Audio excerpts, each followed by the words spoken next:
French cars are always a little bit weird.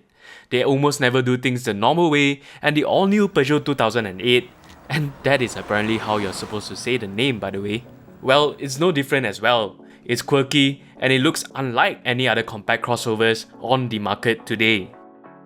Uniqueness aside, however, let's be honest. When it comes to the Peugeot brand here in Malaysia, chances are the things that you've heard probably aren't all too positive, be it its reliability or their after-sales service. But now with a new distributor on board, can this eccentric compact crossover really help change the tide for the brand here in Malaysia?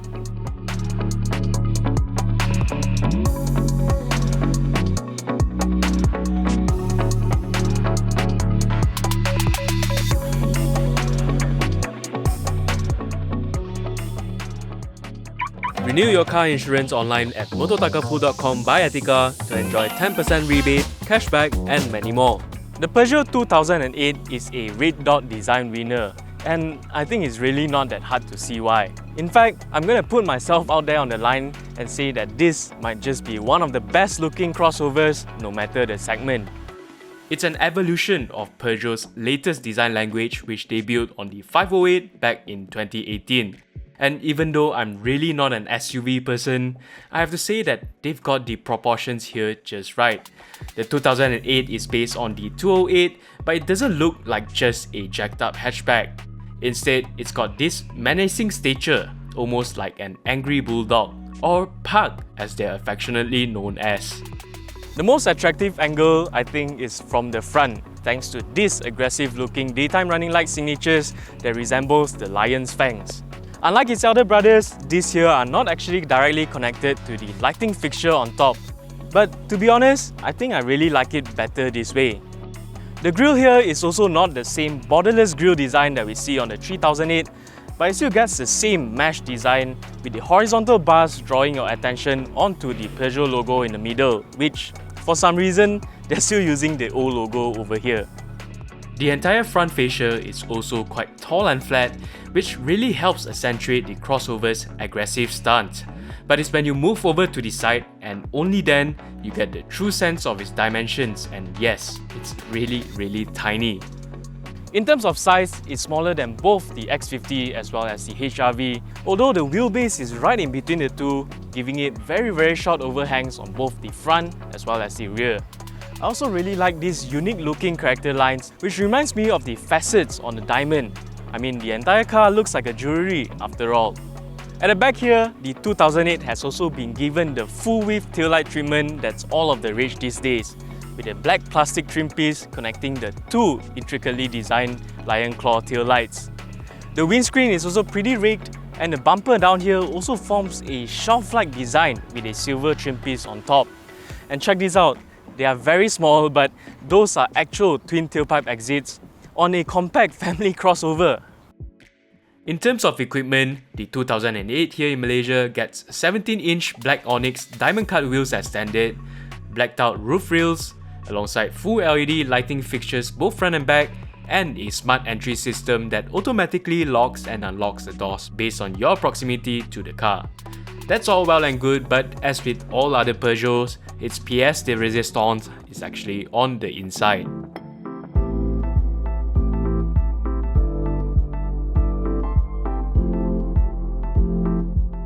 Sitting inside here, you're immediately presented with a very elaborately designed dashboard that wraps around the entire cabin from door to door. It's called the iCockpit 3D, with the main highlight, as the name suggests, being the 3D digital instrument cluster up here.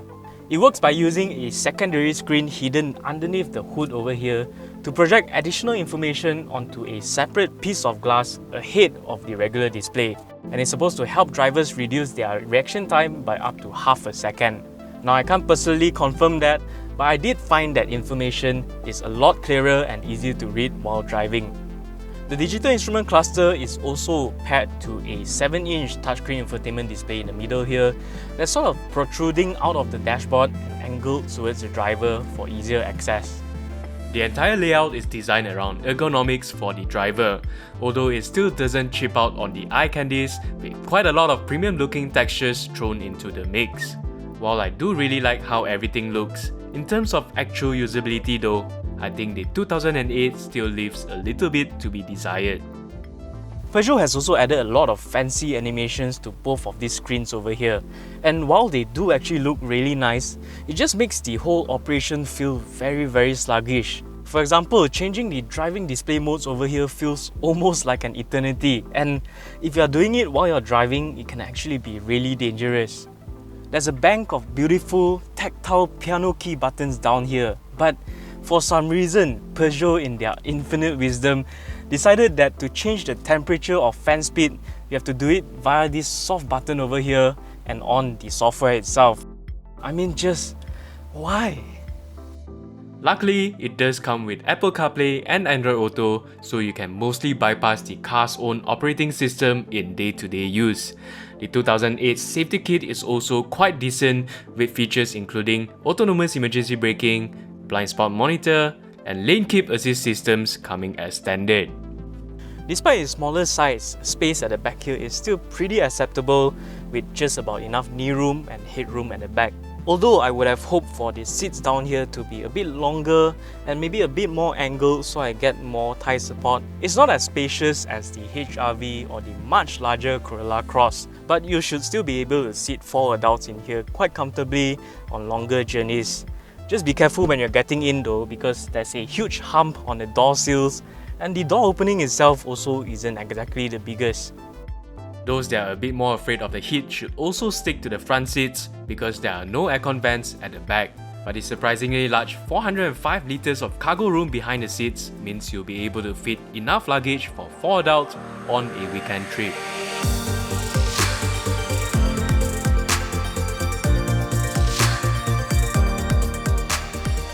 We have to address the elephant in the room first. Yes, it's only a 1.2 litre turbocharged engine in front, and yes, it's a 3-cylinder engine. But is it enough? Well, if you ask me, I think the answer is a solid yes. The tiny 3-pot mill makes a pretty impressive 130 horsepower and 230 Nm of torque with the drive sent to the front wheels via a 6-speed automatic gearbox. And depending on the way you look at the numbers, you can actually compare it to not just a 1.6 litre engine, but even up to 1.8 or even a 2 litre naturally aspirated one.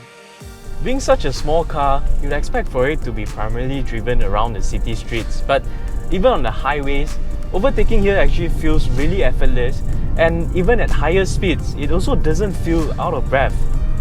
But there's just one problem, and it's just how loud and rough the engine sounds under acceleration.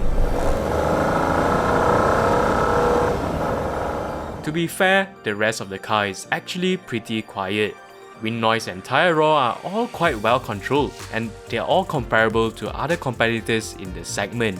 It's just when the engine starts shouting every single time you try to overtake someone, well, driving it around daily can start to feel quite grating after a while. And to add insult to injury, the gearbox also isn't the most responsive to drive, especially in slow-moving traffic. I actually really like how it feels to sit behind the wheels of a 2008. The driving position is spot on, and the seats here are actually really comfortable and supportive as well. And once you get used to the whole iCockpit layout thing, well, everything just feels really straightforward and logical, like things are where it's supposed to be. Especially with the instrument cluster here placed above the steering wheel, giving you an unobstructed view of all of the most important driving information. The steering wheel here is also actually really small, and when you're driving, it sort of feels like you're holding the joystick to a fighter jet or even driving in a video game. With such a small steering wheel, getting around tight turns feels really effortless, especially with how light it is. But on the flip side, the light steering also does mean that the car doesn't give you the same confidence when you're driving along the back roads. Now, don't get me wrong, the 2008 here actually handles really well, and it's in part due to its firmer suspension as well as the solid chassis underneath.